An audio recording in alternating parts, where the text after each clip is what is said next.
The United States Navy is poised to meet the future with a new generation of high-tech transformer-like fighting machines. Fast. Increase your bucket to left 15! 36 knots and increasing. Yeah, here we go, here we go. Versatile. Man up, man up. All right, get this done quickly. And deadly. We're green range to kill it. Kill it. Ceasefire! Ceasefire! These are the pioneering warships, USS Freedom and USS Independence.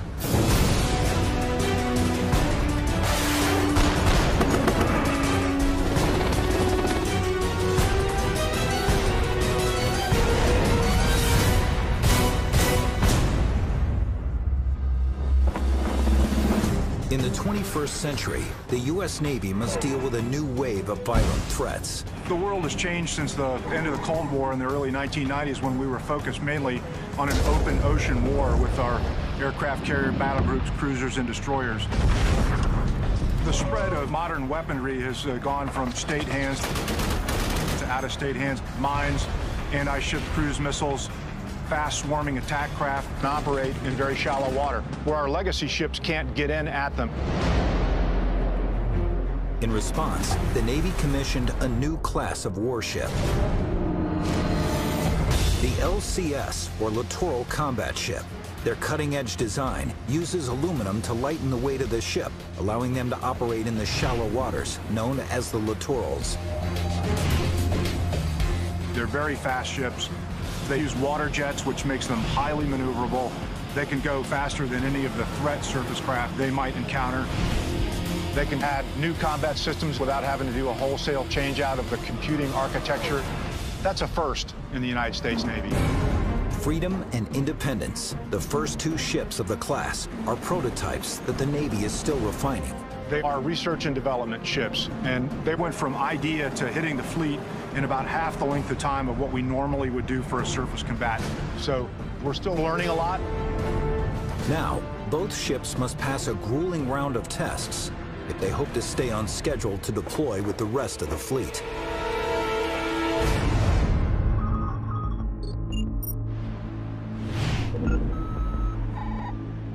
In Southern California, crews install one of 3 interchangeable combat systems on Freedom. The Surface Warfare Mission Package. The ship's captain is 17-year Navy veteran Commander Patrick Bean. Surface Warfare Mission Package consists of 2 30mm gun mounts mounted back above my flight deck, 2 11-meter rigid hull inflatable boats, or RIBs, what we like to call them, and MH-60 Romeo helicopter. The backbone of the package, 2 30mm high-velocity cannons, have been used for years on Marine expeditionary vehicles. Ready? Now Thien hopes to prove that the guns can work just as well on an LCS ship. Overall objective for this underway is test our combat system against a variety of threats. So it's going to be fun. We're going to test the combat system all the way out.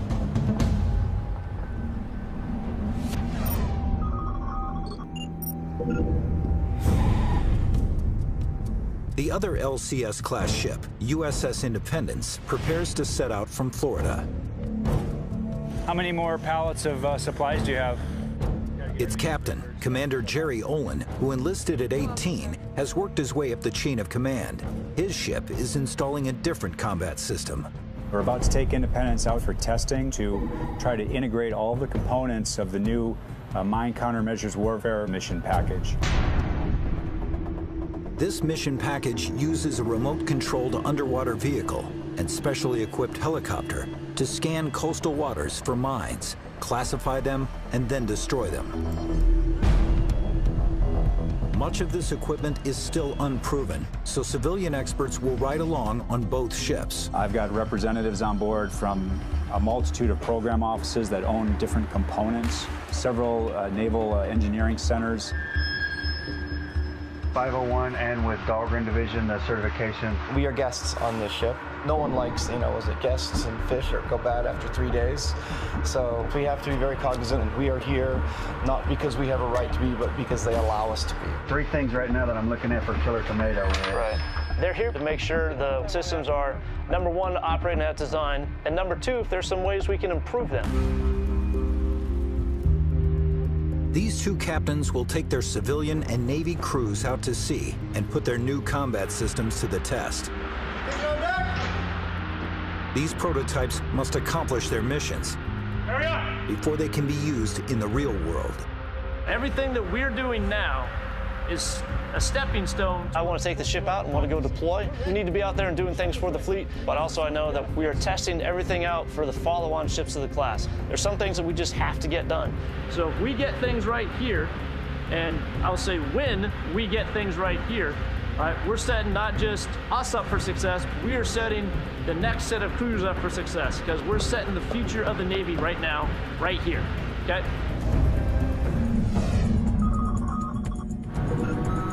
Four, three, two, one. Mark time, 1-0. You ready to start GTM, sir? Yes, start number 1 and number 2, GTM. On USS Independence, Commander Olin fires up his engines. Shift from manual control to program control. And prepares to get the 127-meter-long ship out to sea. Okay, heave around.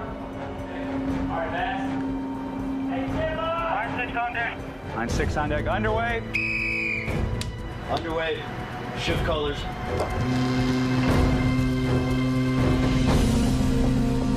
One thing that's unique about this ship compared to a conventional Navy ship is that it's extremely maneuverable alongside a pier. A traditional ship has screws that push water directly aft, and they rely on rudders to steer the ship. But this ship is essentially an enormous jet ski. We steer by water jets. Good power, sir. Back 30% bucket, all engines aye, sir. Because we have water jets, we're able to manipulate the configuration back aft to walk the ship sideways from port to starboard. Good rate of movement off the pier, about a half a knot. We do have 2 tugs connected today, and we do that as an insurance policy. The ship is very expensive, and if something were to go wrong, why not have them available? But they won't work today. They're just going to be tied up, standing by, and we're going to work the ship all by ourselves this morning. 70 yards aye. Coming out nice and flat, under control.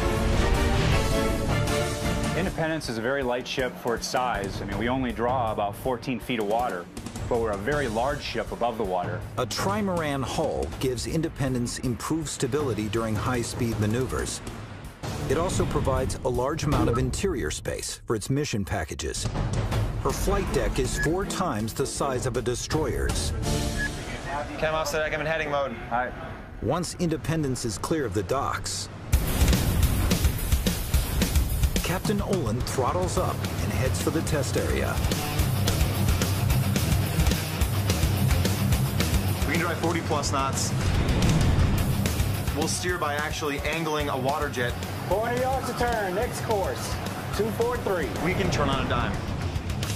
Very quickly, 80 to 90 degrees per minute, and additionally, we lose very little speed in that turn. 700 yards to turn, next course is 250. Recommend 284. USS Independence is one of the fastest Navy ships on the water, but its sister ship is even faster.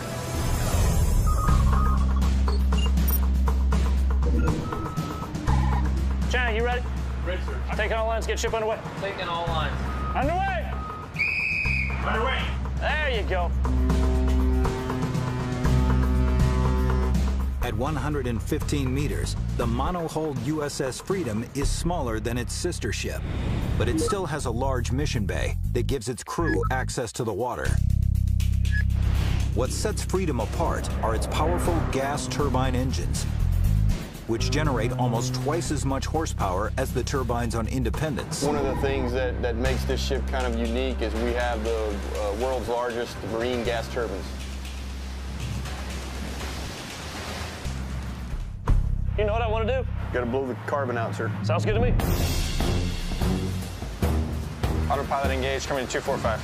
Here we go. Jets to center.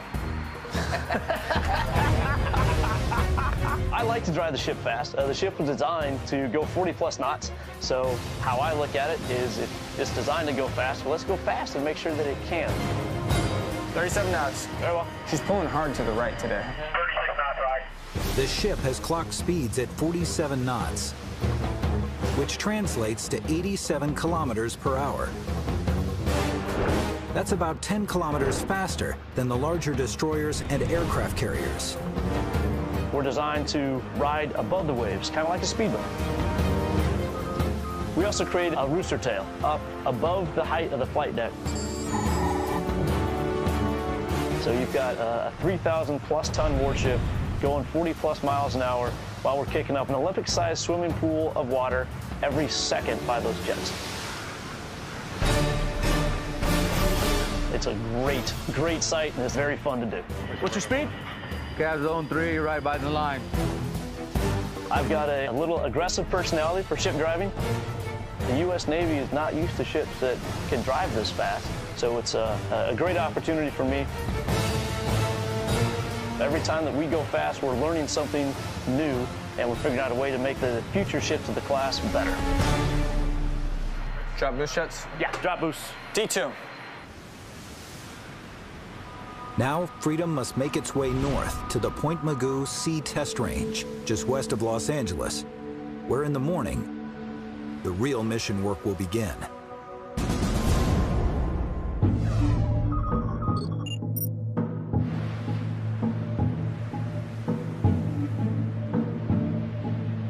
After traveling through the night, Freedom arrives at the test range. All right, I'm going down to combat. Commander Patrick Thien starts his day below deck in the Mission Control Center as the first test of the 30mm cannons begins. Captain, TAO, Weapons Buster 1 set, Mount 301. Buster 1 set, Mount 301, Captain I. This is our first day of live fire testing. It's pretty much the first time they've ever fired the 30mm mounts off the ship. We're collecting a lot of data to make sure that they do everything that the Navy said they were supposed to do. So if we complete this testing, then the Navy will say this system is safe and effective. You can use it on all LCS class ships. Identify yourself and state your intention. I am engaged in transit passage. One grave threat is that a rogue state might close a vital waterway. With a swarm of small, fast, missile-firing boats, the LCS class can use their speed and maneuverability to effectively counter these enemies. TO Captain Comex LFO-1, run 1, kill cruciform target with guns. During this deployment, the Navy will simulate a high-speed attack against Freedom to test her new guns. But the first round will be fired at slower speeds to make sure they're ready for action. Doing a live fire 30mm gun shoot from each side, Mount 301, 302. Gonna do some zero firing, which is essentially making sure that what we're shooting at on target is actually what we're aiming at. We're shooting a static target that's just floating in the water. Like any other gun, you have to align the sights. This one is the same way.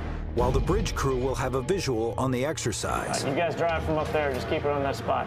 The precision shooting takes place 2 decks below. All the guns are designed to be controlled and fired from a MCC or Mission Control Center. We can still fire the guns locally at the gun mount itself, but then we've lost all the radar sensors and everything else that we use to give us a better picture. It's just not as accurate and not as efficient. DSO guns, Weapon Buster 1 set. 301's ready. Take firing bearing 009 for 1,000 yards. Clear to fire, weapons free. I'm getting excited. Shortly before 0700 hours, the crew's ready to take their first shot.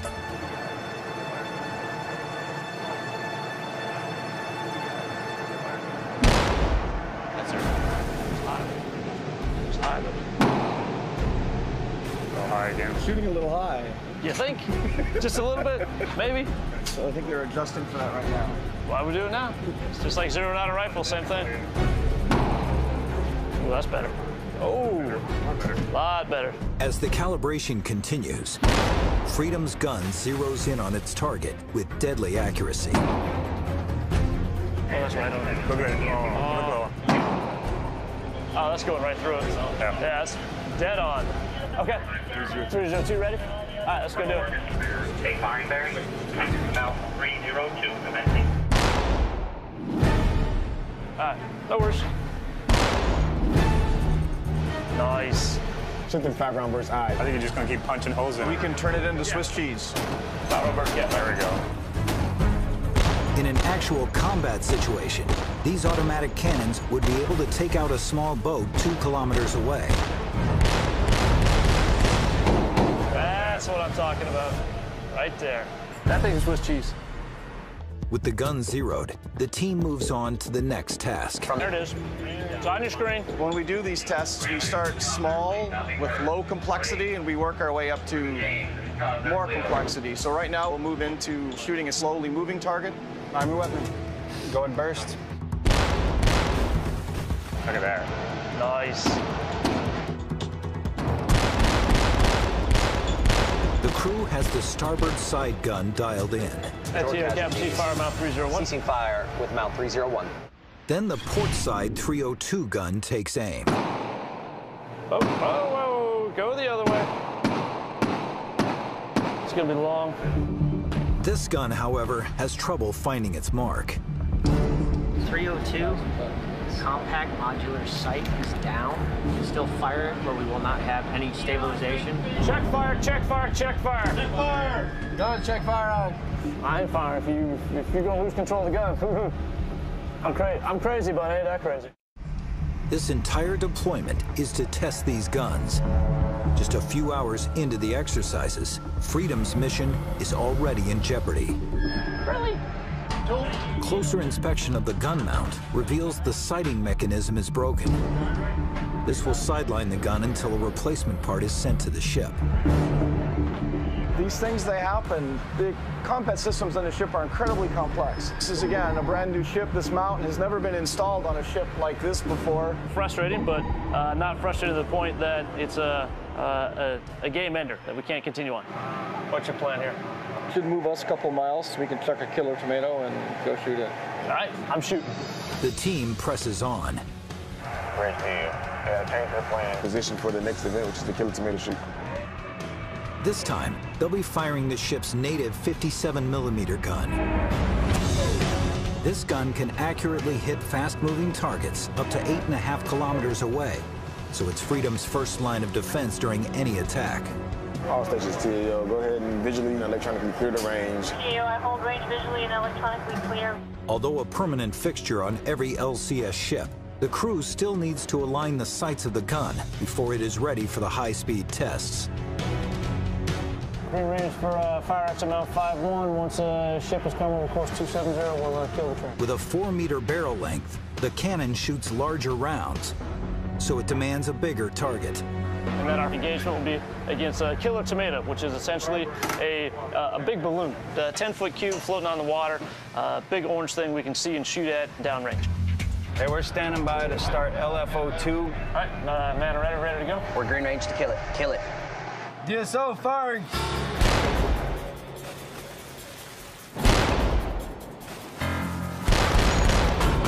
Oh, busy shooting. Man's gotta shoot. Know that. The gun is hitting its mark, but the killer tomato is a resilient target. They're designed to be able to take a lot of ammunition, take a lot of hits, because otherwise we'd have to just keep continually putting them out there and putting them out there and putting them out there. All right, all stations, Captain. Ceasefire, Mount 51. So Thien stops the exercise. Rounds right on target. 57mm gun is working like a champ. But Captain Thien's crew still has some work to do. Bridge captain, close the enemy killer tomato to 150 yards on the beam. They'll go find the damn killer tomato and shoot it. The killer tomato must be cleared off the range. We're gonna say good. Twisting to port, we're gonna shoot off our port side. Commander Thien gives his crew some practice on the ship's 50 caliber gun. Roger. Hey, FPA, give me a little headway too. I will kill the dang thing here in about 2 minutes. Come on now. Let's do it. Hey, who's got comms with the gun mount?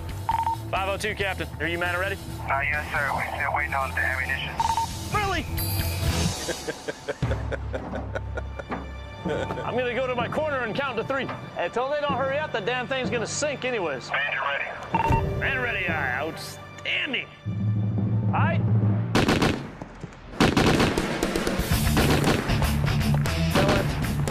Come on now. Killer tomatoes can be a challenge to sink. There you go, right up. You get one hole in it. That hole gets covered with water or fills with water, now you got a big air pocket. So then you gotta shoot that air pocket. There you go, get on target and kill it. Come on now. The target takes several direct hits, but still fails to deflate. Really? Really? It's going down. I know it's going down, but it ain't going down fast enough. With crew pride on the line, We're currently changing gear over to to the XO so you can shoot. XO w2hm1 takes over the gun. There we go. There we go, right on target. XO the killer. XO, let me see your war face. That's some positive feedback. You just say it. I like to eat tomatoes. I don't mind slicing up a few. I'll see if I get the chance to kill one, I'll kill it as well. No target. Davy Jones. Anytime you get to shoot the guns, it's a lot of fun.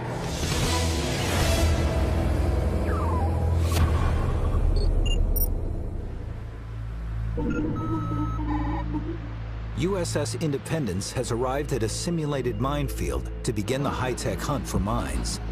How long's it been raining? I'm getting a little bit of mist, really no rain. Okay. But morning brings a setback. Good morning, Independence. This is the captain. The schedule has changed significantly. We're experiencing close to 30 knots of true wind. We have predictions of gusts up to 50 knots. There's a small craft advisory, which means we can't proceed. While Independence is more than capable of handling rough seas, the small civilian support craft monitoring the testing are beached. This early in the testing process, we want to have the conditions somewhat favorable because we're just learning how to operate these systems, and it's very dangerous, launching this very heavy equipment into the seas when the seas are very rough. Wind's still coming out of the south? Yes, sir. It's from the south at 20 knots. All right, so we're going to be rolling around pretty good. To make matters worse, the ship's trimaran hull may be fast, but its shallow draft can make for a rough ride. Yeah, we're going to be rolling all over the place for the next hour. When we get to the 10-mile mark from shore, we want to turn around and put the seas to our stern, then try to get a good northwest-southeast run. And that'll give us a little bit better ride while we wait this thing out. But the closer we stay to the coast, the less fetch there is on the seas, and the easier our ride will be. So we'll just kind of go back and forth in that range. Awesome. Okay. Because the ship rocks and rolls a lot when we're underway and under any kind of conditions of bad weather, everything has to be chained down so it can't move, especially big things like this. If this were for some reason to be loose while the ship was pitching back and forth 25 degrees, you wouldn't be able to stop it. It would hit the side and keep going. So that applies to pretty much everything in here. The rough ride is a nuisance, but Captain Olin is worried the delay could mean bigger problems down the line. We have a limited amount of time to get everything done. We have a lot of tests that we have to run, so every day that's lost due to weather, is a part of the mission that we're not going to get done. I'm not going to give up that easy. We'll just kind of stay put and see what happens. For now, Independence's mission to locate sea mines and neutralize them is at the mercy of the seas. But on an optimally manned ship like the LCS, there's always work to be done. Coming through this way. One task, sweepers, takes place every day. And even the commander pulls duty. Well, the ship is really quite large for the number of people on it. It's a lot of work, and the only way you can get it done is if everybody pitches in. Oh, gotta get the broom on there. Captain's command philosophy is to have the cleanest ship in the Navy, and everybody cleans. Command Master Chief, XO, CO. You got the combat systems officers right there. He's the bright work extraordinaire. Here's the XO. He's going around doing the same thing pretty much I am. The captain, seeing him do sweepers with us, it sets the morale real high.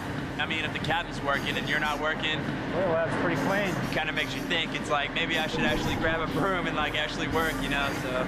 I started my career cleaning. I'm probably going to end my career cleaning, it looks like. Are we about ready to wrap up here? Good job, everyone. This is the power of the broom. The crew of Independence polishes off this duty. Good, checking course. And by mid-afternoon, there's a break in the weather. It's like true wind is shifting. Commander Hargreaves thinks we should give it one last shot. Okay. So, all right, let's do it. So we want to call away flight quarters? Yes, sir. Okay, another twist. We're on. The sea has calmed enough to launch the small support craft near shore.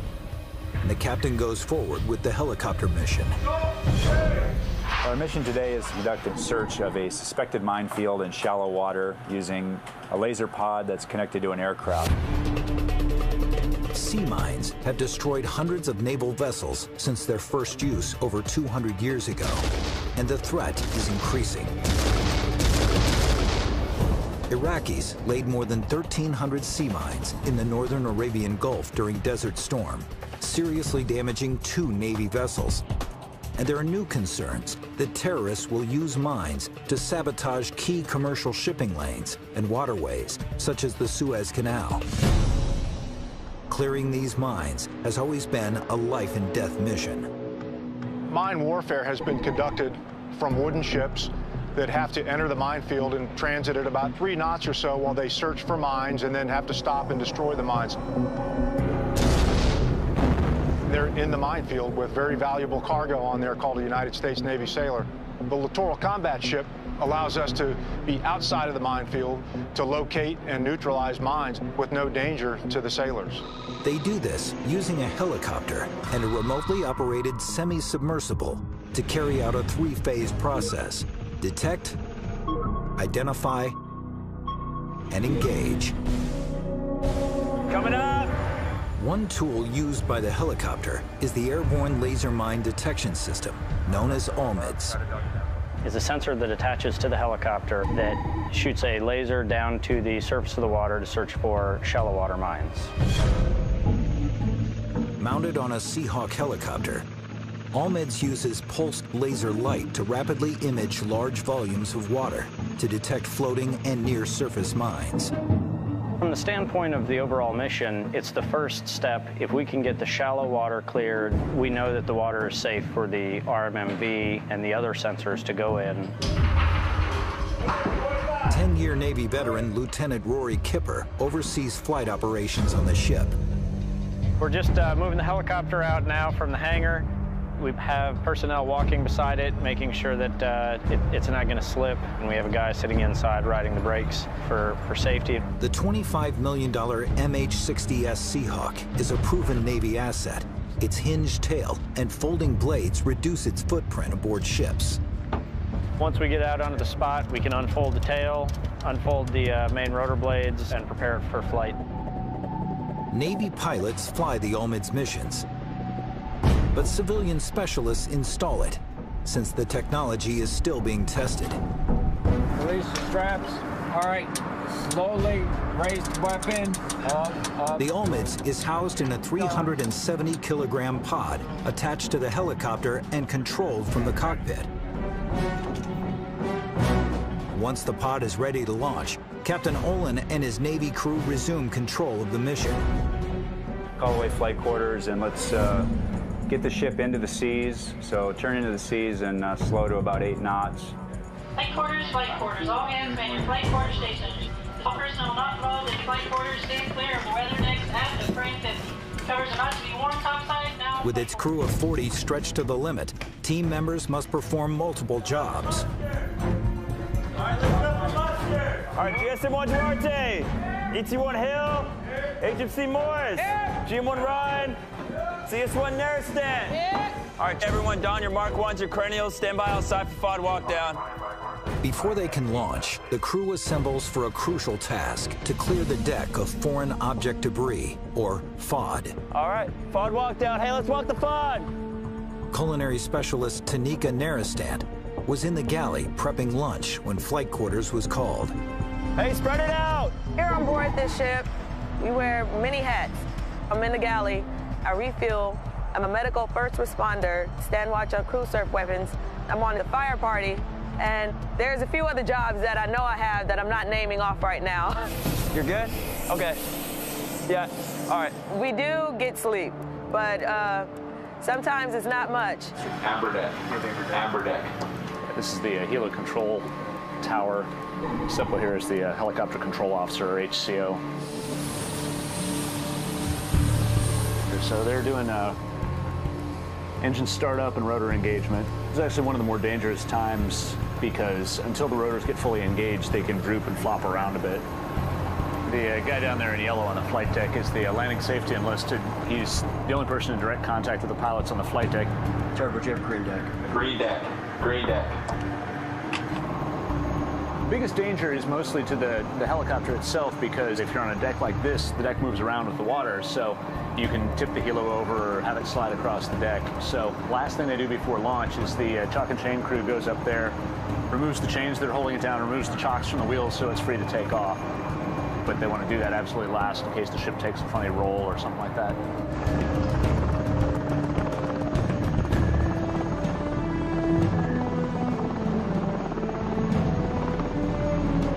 The helicopter heads out to scan the minefield.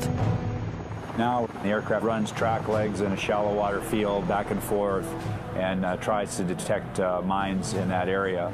The main mission here is to create what we call a swept channel. We're able to isolate all the mines that are in the field and neutralize them. That would be the measure of success for us. While the Navy has tested each component of the Mine Countermeasures mission package separately, this is the first time they will use them all together. Mine warfare is hard, and we're always in a constant battle to be able to counter those threats. Red deck. Red deck. So everyone here is rooting for the success of the mission package because we think it's a great capability. They realize this helicopter run must go off without a hitch for Independence to have any chance of completing its mission. And visually on the range.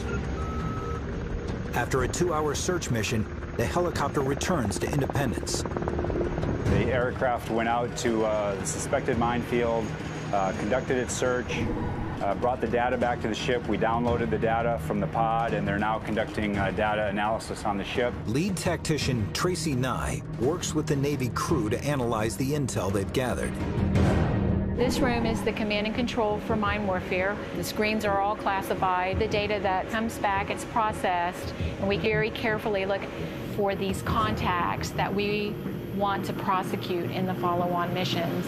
You know where I live. We're still waiting on the actual truth data to come back, but we expect that we did detect the mines out there that we were intended to search for, and we achieved all of our mission objectives. Our next step would be to reconfigure the helo from non-tow to tow configuration. We're going to do that today? That's a big job. I think we're going to start it today. Yeah. With the Olmids run completed, they turn their attention to the next phase, searching for mines further below the surface. By helicopter, the flight crew will lower a sonar device into the water and tow it.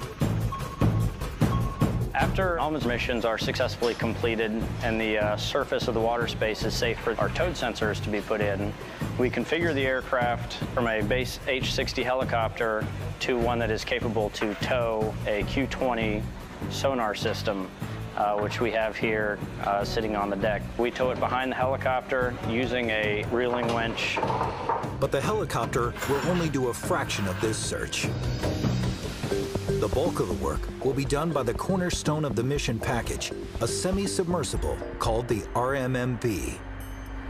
This is a diesel-powered RMV remote mine hunting system. That includes this black vehicle here and this sonar down here. That's an AQS-20. Still an early prototype, it's launched from the back of the ship and uses the same sonar device as the helicopter, but can last 18 hours before refueling.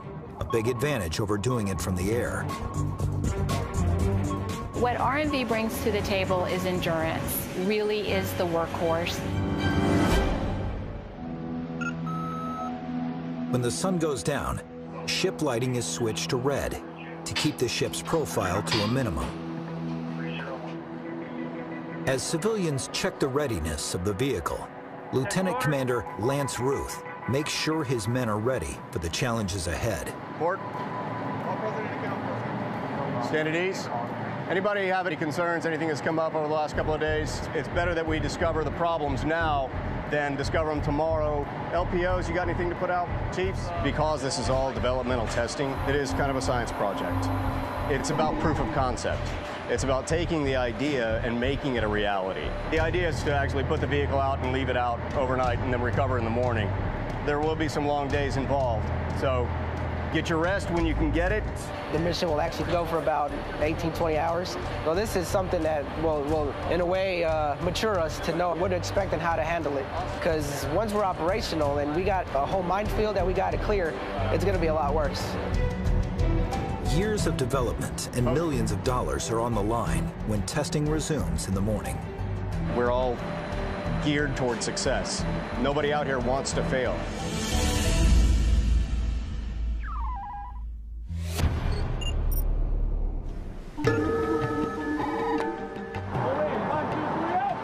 USS Freedom has already suffered the breakdown of one of its 30mm guns, but the other gun mount is still working. So the crew moves on to the next big test. Captain on the bridge. We're going to be going against remote-controlled boats. They're going to be heading at the ship about 30+ knots. This is really kind of the graduate level exercise that we're doing today. This is Warship 1. Nothing high-speed operations. All vessels requested to stand clear of my wake. Very challenging. Swarm attack is what we call it. We're a hostile nation. We're trying to overwhelm our defenses. Green light, MPA, green light. Bridge eye, all stations, whoever sees the visual on these guys first, call it out. And Dorna can see him. Dorna 067, 8 miles. There we go. Tracking Dorna eye, 067, 8 miles. The ship's sensors have picked up 5 remote-controlled boats approaching from several kilometers out and not yet visible to the naked eye. Swing back around. Let the bridge know we're coming around to course 330. Thien must use Freedom's speed and quick turning ability to intercept the fast-moving targets. Let's go ahead and get boost jets engaged. Boost jets engaged, T6, or 20 knots, sir. Very well. What's the range? 13,000 yards, sir. 071. Captain, got him visually. Say it. Got him visually right here. About 2 points out the port bow. What's their speed? 39 knots. 9,000 yards of closing. 5 boats are racing towards Freedom at 55 kilometers per hour.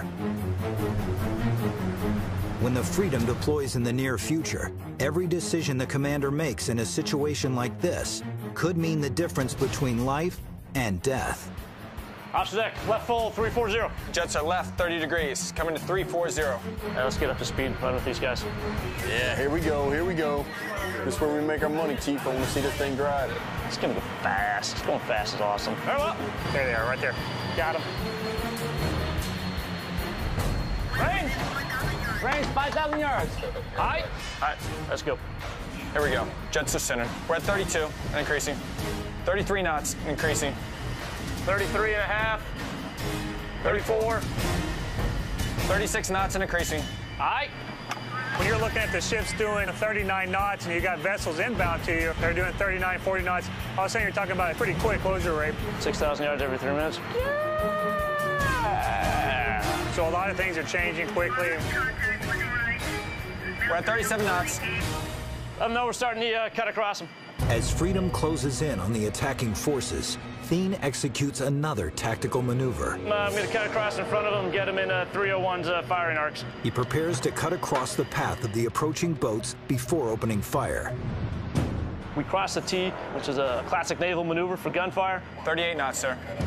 One of my biggest weapons is my wake. I throw about a 20-foot wall of water when I'm going fast. Increase your bucket to left 15. Left 15 on. So with the small boats, when I cut across them and create a wake, I need to gauge, okay, how fast are they going to move through the wake so I know a good open fire range. Should be coming into 301's cutouts here if they're not already there. BMC, say speed of the contacts. 20 knots, sir. 20? Yes, sir. Really? All right. Yep. The captain's tactics might be working too well. Their speed 21. That's it? Really? No way. Webs. Man, they was going like 40 knots and they slowed down like wicked. 2.7 is their closing distance. Really? Really? They're not going that fast? They're going like 40 freaking knots. Yeah, we outran them. I think your wake might have got them. They want to call it, knock it off, and reset. Very well. Bridge eye slowing down now at 22 knots. That was very anticlimactic. Thien's aggressive driving has created a massive wake that overwhelms the remote-controlled boats. They're no longer moving fast enough for the high-speed shootout. The captain and I turned a little bit too early on that one, and they were coming in like 30, almost 40, then they slowed down a whole heck of a lot. So, anyways, roger that. I'll make sure they can come in a little closer before I shoot them. Drop boost shots? Yeah, drop boost. It'll take them a while to reset, so drop boost.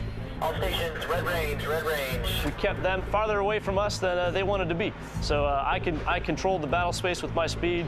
I mean, hell, I can't set it up. I can't set it up much better than that. So it was a good run for the ship. We controlled the fight, which is what you want to do all the time. The test designers are not pleased.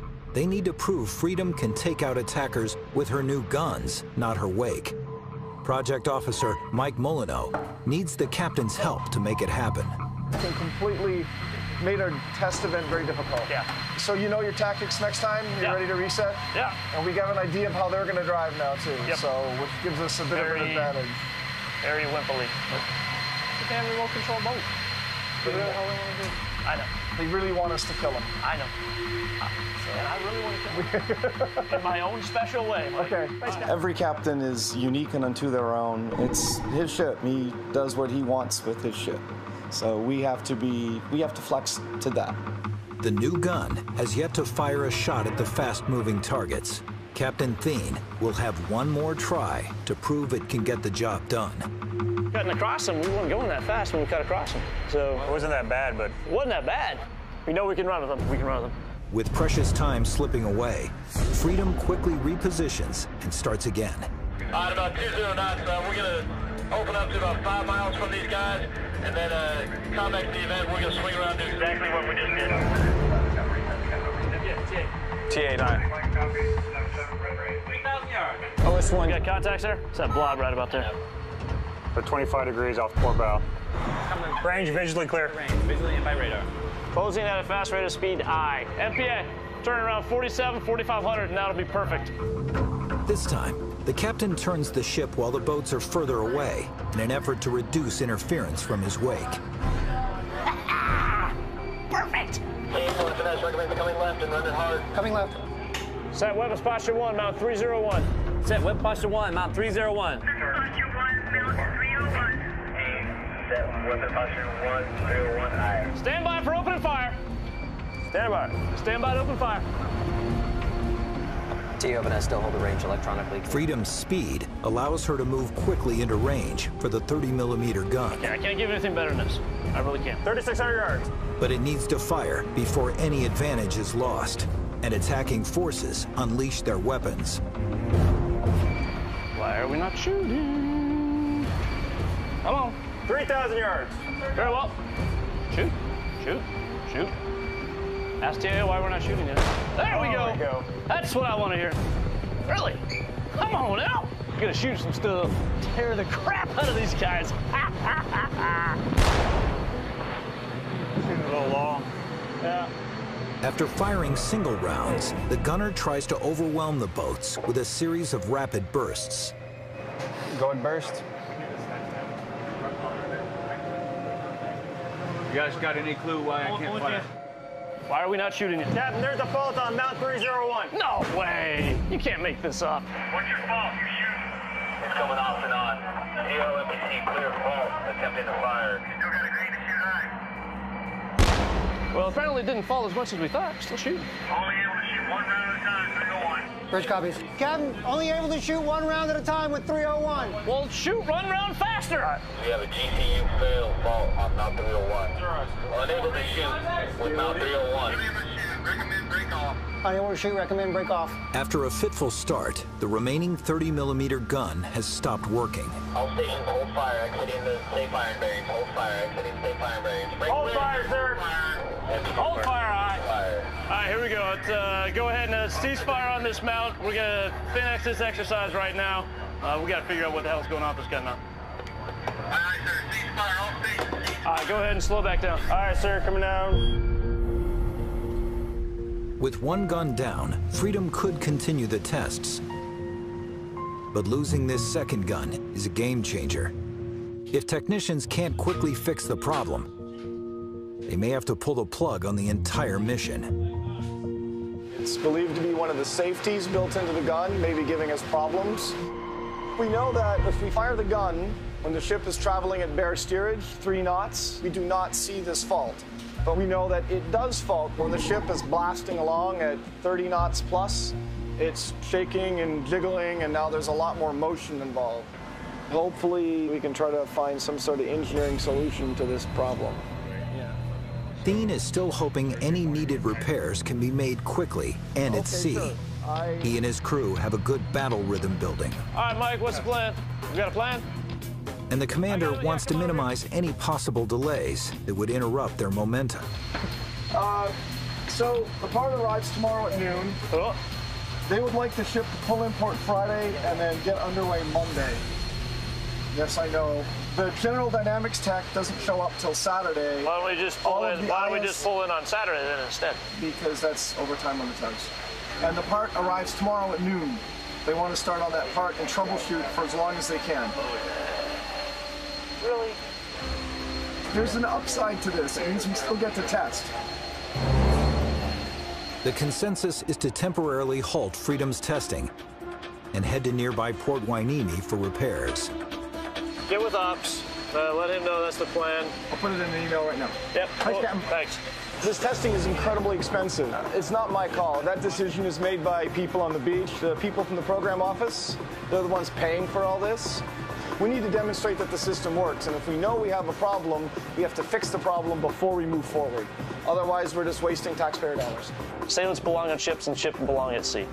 But this is why we're out here, to test the weapon systems, test the ship. But that's always frustrating that nothing works how it's supposed to work. Not so happy about this. I understand.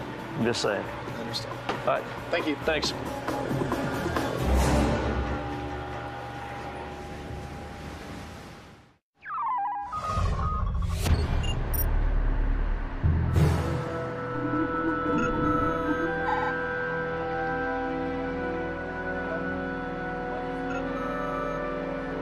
After searching for shallow water mines by air, USS Independence's search now switches to deeper waters.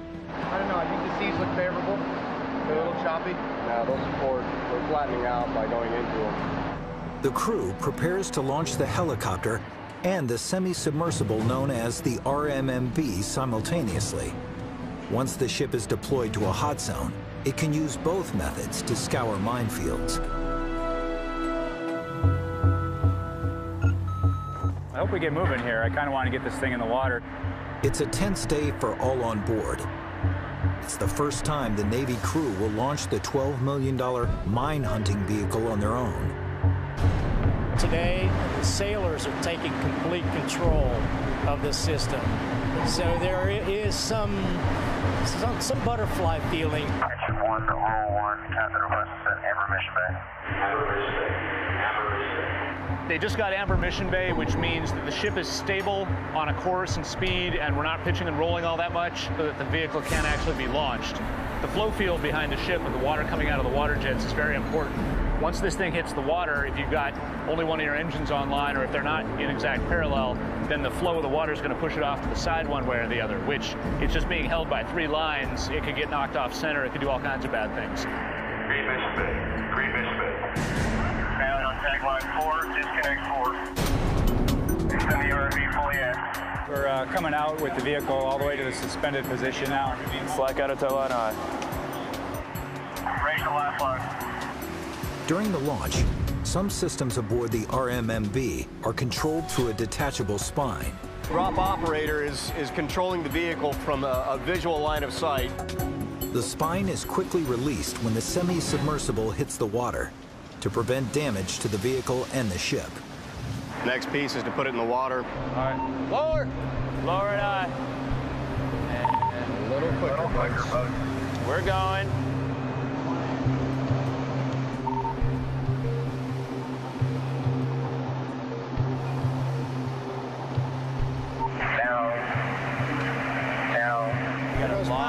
You got a lot of tension at Shackle 5.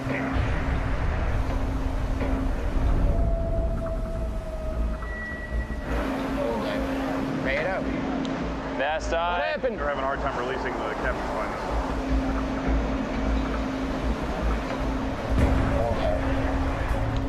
So what's happening right now? What are we waiting on?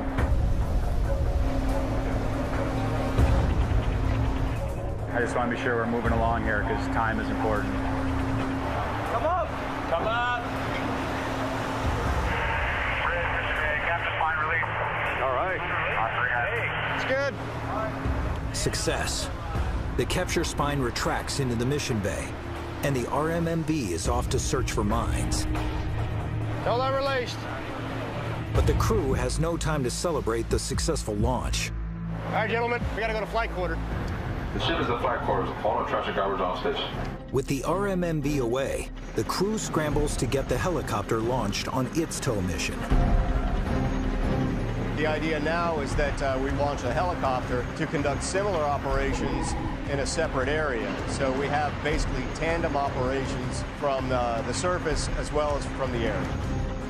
This crew is working in a simulated minefield, but sea mines remain a persistent global threat. The Navy is hoping these tools will be a safe and reliable means to quickly clear suspected danger areas. Captain's on the bridge. Coming right, course 310. With the search for mines underway, Concur 344. Make 341. Captain Olin is free to maneuver Independence away from the area. It's one thing that's really unique about mine hunting with LCS. You used to really have to put the crew in a lot of danger to try to find them. With LCS, we don't do that. We keep the ship safe, and we send unmanned vehicles in to do it for us. The semi-submersible is now controlled from the shipboard control room. The sonar device, which is attached to the vehicle, is deployed and then towed at variable depths in order to hunt and identify mine threats. Not only do we drive the vehicle and control the off-board vehicles from the room, we also process all of the data coming in from the sensors. While the RMMV searches the minefield, the helicopter simultaneously launches its own sonar. Equipped with a 580-meter tow line, the aviation crew can sweep a different area. It goes down into whatever depth volume you're searching, and it just runs racetracks back and forth, looking for mine-like objects. While the helicopter will make several short runs, the RMMV will keep running well into the night. But 6 hours into its mission, it's in trouble. So what do you got? Sir, the operator noticed that there was a drop in hydraulic pressure. Then they looked at the fluid level, and it was about a liter below. The sonar's been retrieved. It's bellied up to the vehicle. The team has identified a problem that could render the semi-submersible dead in the water. We had a report with the remote mine hunting vehicle that it had a low hydraulic level on one of its systems. If the RMMV loses too much hydraulic pressure, its mechanical systems will fail, and it will be impossible to maneuver the vehicle back onto the ship. To recover now is basically just giving us an opportunity to get it on board, as opposed to saying it's the end of the mission. Let's man the launch handling and recovery detail. Launch handling and recovery detail. Man the launch handling and recovery detail. We don't want to take any chances, so just to be safe, we're going to go ahead and recover the vehicle. With civilian and Navy personnel on edge, Independence carefully aligns itself with the approaching RMMV. As the vehicle nears, the captain gets an urgent call from the ship's chief engineer about a new problem, this time on board the ship. What am I looking at here? Looking at hydraulic oil leaking through the hose. We have an internal failure on the hose right now. The chief engineer discovered that he was developing a hydraulic leak on a high-pressure hose on our port diesel steering unit. As this thing hammers, you risk rupture. A ruptured hose is a chief engineer's worst nightmare. There'd be oil all over that engine room. And next thing you know, you have a big fire. The potential for fire is no small threat. As recently as 1989, 53 Navy crewmen died fighting major fires on 2 separate fleet vessels. So this potentially could be a catastrophic event for us. Fix it. I'm going to need about 3 hours though, sir. I've got to get this vehicle back on board, so should I continue with the recovery and then fix this? Maybe I need to get the vehicle on board, stop everything so you can fix this. To repair the hose, Busig must turn off the port engine, but that would make recovery of the RMMV impossible. I have to keep both diesel engines running when I launch and recover the mine hunting vehicle because you have to have a really smooth fluid flow behind the ship so you don't disrupt the vehicle as it drives really close in behind the ship. Can I hold out for an hour? You can hold out for an hour, but okay. I can't guarantee you, sir. It's on the hammers, and it's already got a leak in it. Olin must now balance the safety of his ship and crew against his desire to keep the mission moving forward. We need to do an expedited recovery. I need to get that thing on board very quickly. Put a normal, fully qualified operator on the ROP. I need to get this thing moving. We're gonna go. All right, do we have a visual on this thing back here? Olin gambles that he can bring the RMMV on board before the hose bursts, risking a serious engine fire. If that hose ruptures, I'm going to lose 150 gallons of hydraulic oil in the space. A lot of oil is pretty dangerous, but I can't conduct the mission without that engine running. So we're going to run the port engine, but we're going to keep the water jet center line. That way there's no hydraulic hammer on that hose. And we're going to steer with the starboard engine only, long enough to get the RMMV back on the ship. Hope we can get it on board here quickly. In the engine room, Chief Engineer Busick wraps the damaged hose to try to contain the spread of oil, should it rupture under the continued pressure of the engines. Well, that's good. If it ruptures, at least it'll deflect it to keep it from going everywhere. Evaluator package, we are lowering the capture spine now. It's steady right now, but we're still in extremis. In the mission bay, readings indicate the RMMV's hydraulic pressure is reaching critically low levels. If its onboard engine fails, it could drift helplessly away from the ship. Captain, right now it's at 0.65. If it reaches 0.5, then the vehicle automatically shuts itself down. Okay. All right, well, we need to get this done quickly. All right, Captain. All right. We just got to get the mast into the trap. A Navy crewman manning the tow lines and a crane precisely guides the capture spine into position to latch onto the mast. Go get him, cowboy. Go get him. An extremely tricky maneuver when traveling in varying sea conditions. We're close here. Yeah. The front line came out. It's like threading a needle. The oil level just dropped. We're getting really close now. We don't have enough hydraulics to get that mast down. We can't bring it in. It's still redlining right now. Now, up.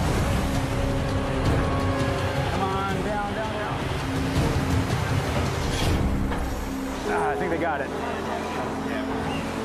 Got it. The capture spine is now connected to the RMMV, and the crew takes control of its recovery. Hey, RMMV's out the water. It's close.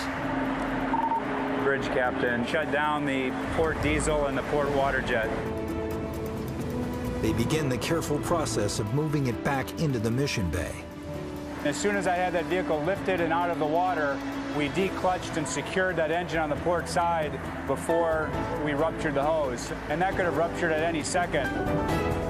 We're going to commence repairs on the hydraulic hose, and the mine men will start inspecting the remote mine hunting vehicle. We got lucky here.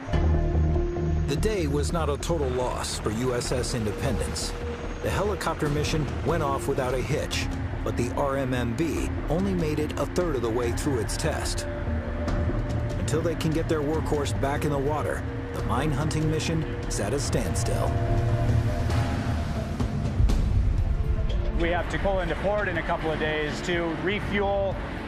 My goal is to try to get it in the water so we can complete the mission before we make our next port visit, because otherwise we have to make that time up later, and quite frankly, we're running out of time. We have to be done with this particular phase because there's another phase of testing that we have to do for the next underway period, and then there's one more period after that. Really, the schedule has to stay the way it is in the big picture. Overnight, they determined that a broken actuator, a small motor that powers one of the RMMV's stabilizing fins, is the source of the hydraulic leak. Here she comes. Now she's moving. Early in the day, a new actuator arrives at the ship via small boat transfer. Bridge boat cargo transfer complete. And the new part is quickly in the hands of technicians. But they still need another piece of equipment to complete the repair. What it is a hydraulic purge unit. It's a kit that they need to send down to the RMMV to clean out the hydraulic system and run it. But it's about 1,000 pounds, so it's too big to put in a boat to send out to us. So they're sending a helicopter out. But Captain Olin's headaches are far from over. The HPU that we need to fix the RMMV, is that going to be en route here soon? They said the weather's pretty bad out there. They're not sure when they're going to be able to take off. I've got the piece of equipment. I've got an aircraft standing by to deliver it, but there's fog in Panama City, and now I can't get the aircraft airborne. Well, no, I don't want to scrub anything. We don't scrub or cancel. I don't want to sacrifice anything. As long as it's safe, we need to push on. All right, thanks. At this point, there's nothing Captain Olin can do but wait.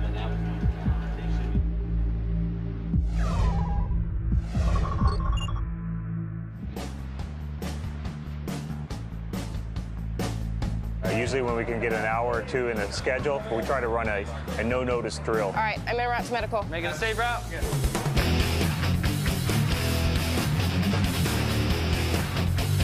I thought we were going to set up the Y gate and have 2 hoses like we had last time. I got to go get it. With just a few short hours left before Freedom returns to port, Captain Thien finds another exercise to keep his crew sharp. Nothing worse than a bored captain. I know the gun shoot got canceled. We're all about adapt and overcome, so we're going to do some damage control training. Let's go ahead and split up. CMC, if you could be the first plugman, man up the hoses. He orders his crew to man the hoses for a fire drill. Water on. Right over the side. Fire! Down low, there you go. Down low, move around. Everyone down low. There you go. For Thien, this drill is more than preparing for danger on the high seas. It's a means of building morale. Don't spray my light.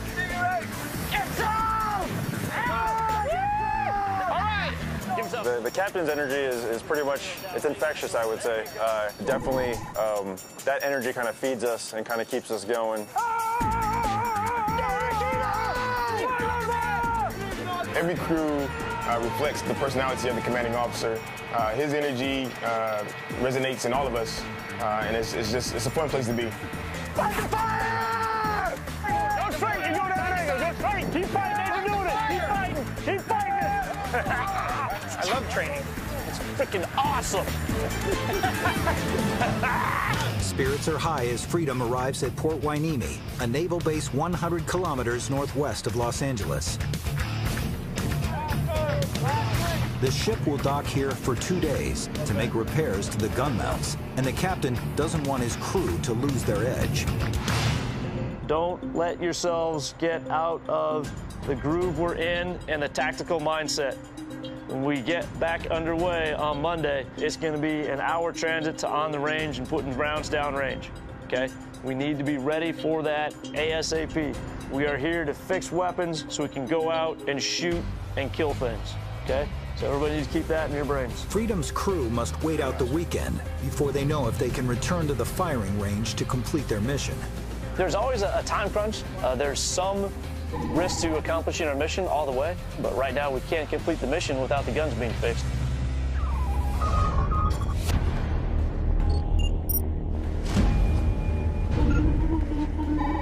Oh, there she is. On USS Independence, it's already late afternoon when a helicopter delivers the 1,000-pound hydraulic purge unit needed to complete the RMMV repair. Captain Olin has been waiting most of the day for its arrival, and his patience is wearing thin. This is the most ridiculously large thing I've ever seen. You know, the silly thing is I've got one of these on the ship that we use for flushing out our steering gear units on the ship. It's the same thing. It's a little bit smaller. Maybe all we just needed was the proper fittings. You know, you could have done this whole repair yourself. You do it on the ship every day. They're changing the connector out right now. Yeah. Civilian specialists, led by Mission Package Test Officer Milt Sauls, still have a lot of work to do to get the RMMV up and running. We have replaced the actuator, and now they're going to continue to purge air out of the system. So that's where we are right now. Captain Olin is hoping the crew can begin their pre-dive test in a few hours. Carry on, everybody, please. A schedule that will still leave his team with little time to rest before the morning launch. The hydraulic purge, has that already started? That is underway right now. It's underway right now. And we think that's going to take about 3 to 4. 3 to 4 hours. Yep. We do have to do regression testing after putting the control surface back on. He gets more unexpected news. The civilian specialists want to run another series of tests before they turn the vehicle over to the Navy. That's what we're looking to start pre-dive at midnight. That's 6 hours from now. Yes, sir. That's not good enough. We've got to come up with a better plan than that. This casualty on the RMB is not that complicated. This has been made into a much bigger deal than it is. We're not going to do 9 hours of maintenance to get this thing ready to launch. That is not a good answer. This turnaround is not acceptable. All right, that's all I have. Carry on, please. All right. I want to choke Frank for throwing that wrench at the end of the meeting, and it was unnecessary. So I think that the captain, that when he was told about some kind of integrity test, that he got the impression that it was going to be extended, and that's not the case. So these maintenance times continue to grow and grow and grow, and now we're saying we need 9 hours to prepare this. Right. That is not acceptable. You can turn around an F-18 on the flight deck of an aircraft carrier in less time than that. Right. I've seen it. We can shorten anything, we will. everything that needs to be done is something necessary. You can't shortchange. And we're not shortening anything, and we're not extending anything. If we allowed this thing to be milked out for the next 2 weeks, that would happen. So, enough. It's unacceptable. And the captain has got to be convinced here. I understand. I'm prepared to be flexible, but he is pretty pissed. Okay, so we need to have a list of a timeline and get it done. It seems like every time we make a little bit of progress, somebody throws another requirement in. And it's very frustrating for me because I'm very mission and success oriented. And if we can execute the mission and we can do it safely and effectively, I want to move forward. Now the only thing I'm hoping for is an accelerated procedure. We're working on it. I know. The workers have gotten the message from Captain Olin, and they double their efforts to complete the repair. Captain showed that he has the will to get this testing done. Our intentions are to be ready for launch first thing in the morning. The pressure's on for the team. They work feverishly through the night to complete repairs on the damaged vehicle. It sounds like pre-dives on the RMB are complete. Yes, sir. That's the word that you're getting? Okay, that's good news. 0, all on dark. With all systems go, the RMMV can now continue its search for mines.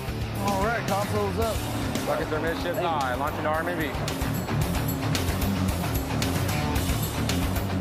All right, 180, 5.5, let's go. Not a minute into the launch, the repaired fin on the RMMV begins to malfunction. You see the fins already start moving? Did you have control of it, boys? I did. If you have control, let your capture spine go. On top of that, the remote operator can't disconnect the capture spine from the vehicle. What? What happened? Hold on. Bass, hold on. Hey, Bass. One, hold on. We don't have control. What happened? I don't know. Hey, take a look at that tow hook. How did that tow hook come up? It's jammed up. It's caught on the capture spine. Capture spine is stuck on the tow hook. See how the tow line right in the front is straight up? It's supposed to be laid back right now. No, but more important is that fin right there. Hey, is that the issue why it was broke the first time, the fin? The hydraulic? That's the fin we replaced. Is it? Yeah. Once again, the RMMV is unable to perform its mission. So you can't raise it at all? No, sir. Not only is the stabilizing fin malfunctioning again, this time there's a problem with the tow hook used to retrieve the vehicle. It should not be in enough position. So to me, it failed. So there could be a leak up there? Okay, so we're done for the day. Although it's an early prototype, the RMMV is the centerpiece of this mission package. Its repeated breakdown is a serious setback for the entire LCS program. Every time a system doesn't get off the deck, that impacts our whole timeline. And that's where we suffer the most. It eats into your manpower, it eats into your time. It just can be mentally overwhelming. But despite the bad hand he's been dealt, Olin's not ready to fold.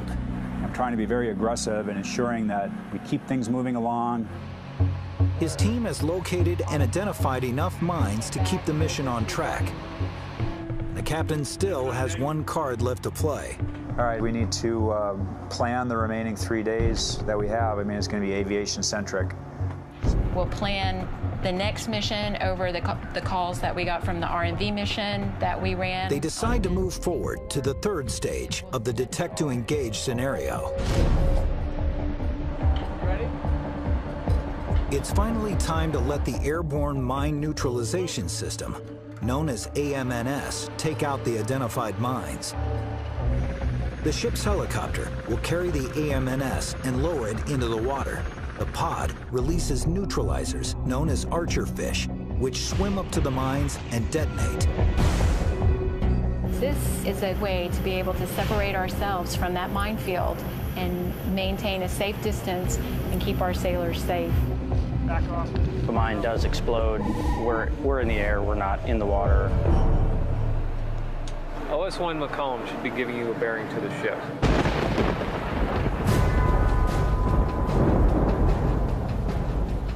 But before they can get the AMNS airborne, the captain confronts yet another obstacle. Water spout warnings in our immediate area. All right, thanks. Captain. We've been watching the weather very closely, and we've got a pretty big storm getting ready to come through the op area. A powerful storm is rolling in that will sit over the area for 2 days, bringing conditions that are unacceptable for testing. It looks like it's going to have seas upwards of 11 feet. We've been doing everything we possibly can to conduct operations. The weather has been very unfavorable. Seas are going to stay high. I mean, we can operate in that sea state, but there's just no reason to. It's an unnecessary risk, and I certainly cannot conduct the operations I have scheduled for those days in 11-foot seas. Olin is already on a tight schedule, and the storm isn't expected to clear before the ship is due back in port to refuel. The captain makes a difficult decision. So, we're making preparations to pull into port tomorrow morning. That's all. Thank you. He's taking Independence into port early without completing the detect to engage mission.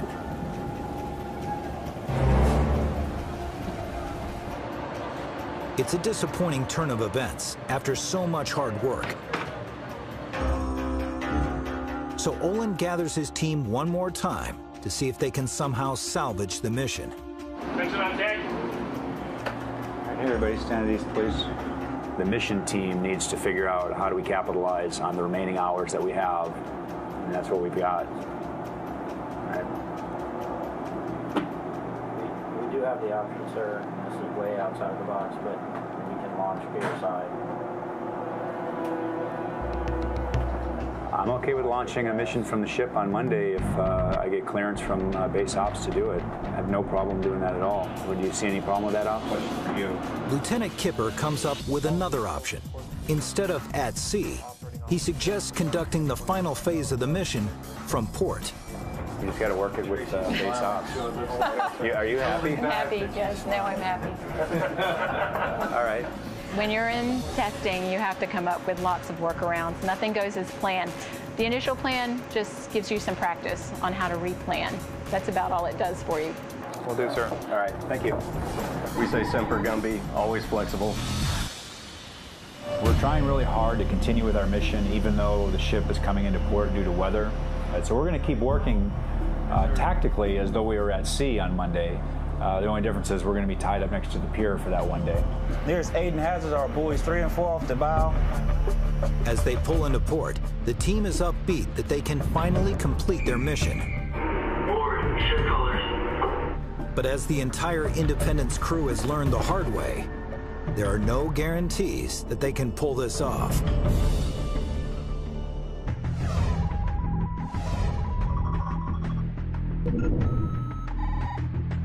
Test team, if you need to go check your equipment, sensors, whatever, get out there and do it now. USS Freedom remains docked in Port Hueneme as civilian specialists wrap up repairs on her two 30mm gun mounts. The end is in sight. There's light at the end of the tunnel.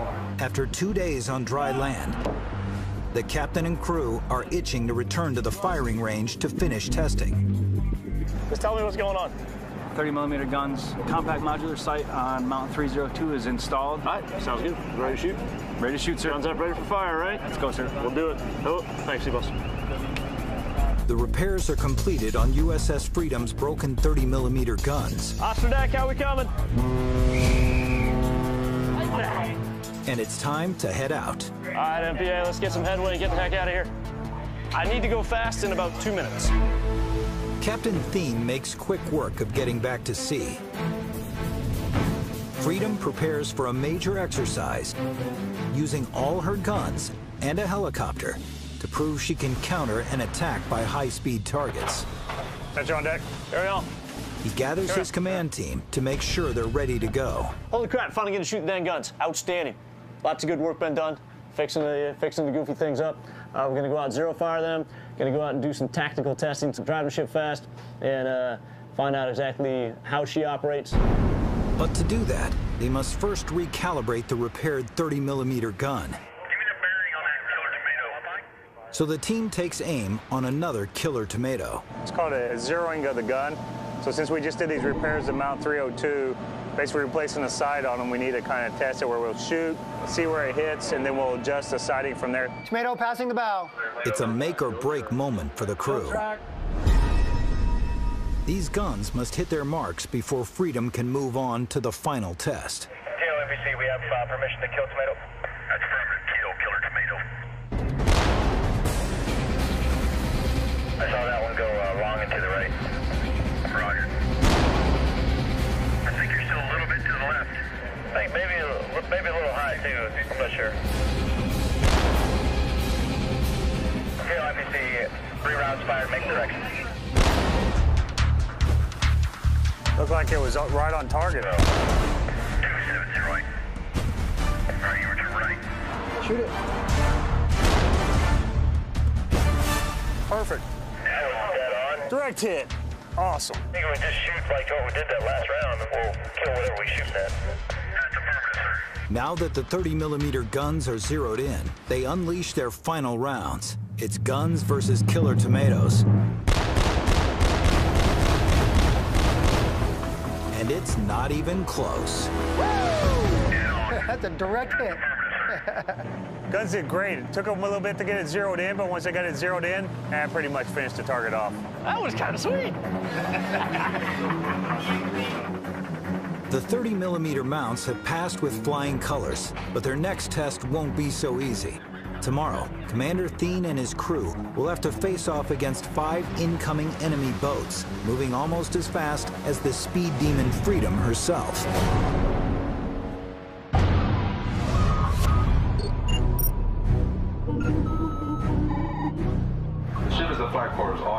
USS Independence has returned to port after a powerful storm interrupted her mine hunting mission. But she has a job to finish. Now the helicopter will make a 150-kilometer flight back out to the danger area. The purpose of this mission is to neutralize the mines that were found using the other sensors. So whereas Q-20 and Almonds were looking for mines, this is going out and individually destroying each mine that we found using the other systems. Captain, the hands clear coming up. The AMNS carries 4 armed 16-kilogram self-propelled Archer fish that are deployed underwater.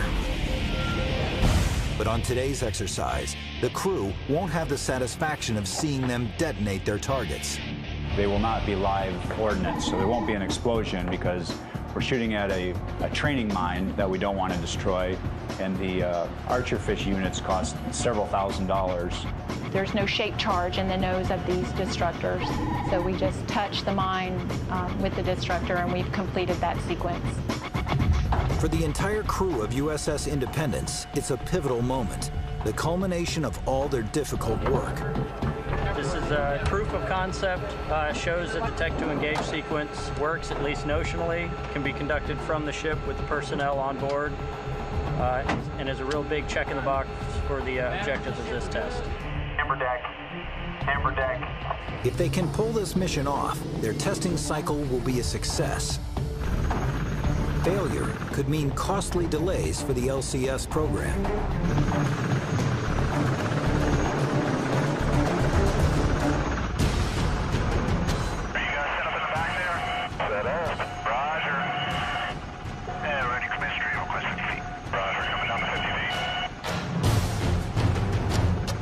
Seahawk arrives at the minefield. The crew lowers the pod with the Archer fish into the sea. Nice in the water. Roger, you are clear to launch neutralizer. Roger, launching neutralizer. On board the chopper, the remote operator locks onto his targets and then releases the lethal Archer fish, which is equipped with both video camera and sonar. Got a video. And neutralizer's away. Copy. Flying good. Now, the Archer fish heads for its target. And I got the contact on sonar. SO arm on. Roger. It closes in on a moored mine. Master. Roger. Master arm is armed. Trigger pulled. The Archer fish is just centimeters away from the mine. Good hit. And ready to recover. The Archer fish is dead on, accomplishing what everyone on the Independence was hoping for. I'm very proud of everybody in my crew. They come through, with flying colors, and couldn't be more pleased. We were able to complete the entire detect to engage sequence. This Captain, you have green deck. Green deck. Green deck. We knew it was going to be hard coming into this test, but we still met the objective. It's my birthday today. I am going to shore and having a beer. We'll hug it out. We did have a casualty that we had to recover from, but we proved that we were able to change the mission execution. And keep in mind that this is a test phase, and we don't expect everything to go perfectly, but we're very satisfied with the results that we saw. The civilian specialists will take what they've learned and incorporate improvements into the RMMB, moving it one step closer to success. We worked for you, boss. Mine warfare is hard, and it's the miners that make it hard. They have technology on their side, and we're always in a constant battle to be able to counter those threats and keep our ships safe when they're underway. Thank you for the good flight, too, by the way. No problem. With their backs against the wall, the crew of the USS Independence stepped up and completed their test mission. But USS Freedom is still out at sea. Go chase some guys down, blow some stuff up? And her crew still has something to prove. In a few hours, Freedom will face off against 5 8-meter-long remote-controlled boats that will close in on the ship at 40 knots. LF-04 against the small boats. Hell yeah, let's go tear those things up. All right, we're ready. Questions, comments, difficulties? We are, Captain. Nice. Break. Let's go and kill them damn things. The stakes have never been higher. The crew has not fired their guns at speed. If they falter on this final test, it will be a major setback for all on board. Every time we get out, we have to show improvement. Otherwise, there's no point. If we're going backwards, no one likes to go backwards. Flight quarters. Designated personnel, man your flight quarter station. All hands not involved. Flight quarters stand clear after frame 56. This is the grand finale, graduation exercise from this testing. This is what we came out here to do. This is going to be challenging. We're going to get to employ some tactics, all within this one engagement until all the boats are destroyed. We're ready to go. The helicopter will provide location and speed of the inbound contacts and relay target information back to the ship. In today's mission, our role is to launch a helo, detect the small boat targets, track them for the ship, and then get out of the way so the ship can engage with their weapons. Captain NPC, set weapons posture 2, Mount 301, 302. All right, I'm going on to combat. Captain's off the bridge on the way to combat. The captain heads to the mission control center as the conflict draws near.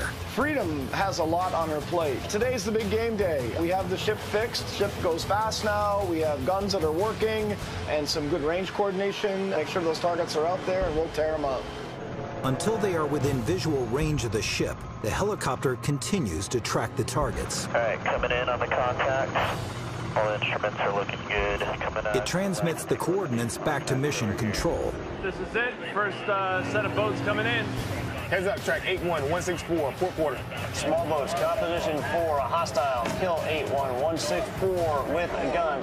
Got the guy coming up the left side. 6,000 yards. 267, 6K. Got a lot of sea clutter over there. With the target info relayed, The helicopter clears the range. Now Freedom can begin the engagement. After days of missed opportunities, the moment of truth has finally come. Bridge copy. The captain returns to the bridge, where he can command the ship's movements. Captain's on the bridge. Kill 8-1-164 with guns, 5,000 yards. After 5-1 cutout, take me to swing around all the way to the left. The distance to the target steadily narrows. And CAO captain coming around left, get ready to engage. Captain TO, engagement in progress.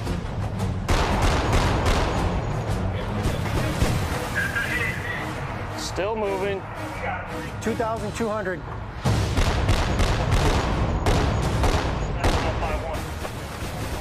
Yeah, good hit. Oh, that one's done. Look at that. One target is destroyed, but 4 more are closing in. Farmost left contact, dead in the water. Shift targets. Come right, 210. Shifting fires. Captain Thien must take them out before they get dangerously close to the ship.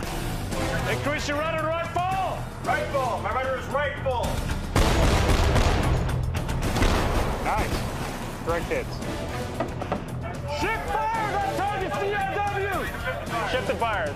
Second target destroyed. Shift fire to next target. Shift fire. Threats on the port beam. Contact bridge, threat right now on the port beam. Get ready to engage with 5-1 coming from the port side as I swing around. The captain turns Freedom quickly as the targets move around the ship. 1 minute they're on one side, and next minute the other side, so you got to be able to react quickly. Shifting 5-round burst eyes. 1,800. Nice. Continue coming right. All right, continuing right. Got to hit that time. Get in the water. Nice shot. Direct hit. Shift fire to the next 2. Shift fire.